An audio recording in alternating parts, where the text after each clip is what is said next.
Hey guys, in this video I'm going to show you how to download Instagram on Android. So there are several ways you can download Instagram to your Android device, but I'm going to show you the most official way to do this. First thing you want to do is go to your Play Store, and once Play Store is open, in the search section at the top of your screen you want to search for Instagram.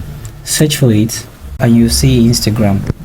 Now beside Instagram you have install. If you're running on multiple devices, you will also see the arrow dropping down, which will allow you to download remotely to other devices. Now tap on install and wait for the app to finish downloading. Once downloaded, this will start the installation process. Allow for this process to finish. You can go ahead and leave Play Store to do other things while downloading or installing.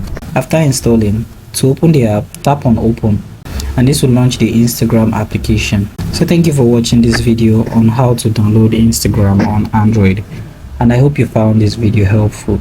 If you do make sure to like, subscribe, and have the post notification turned on.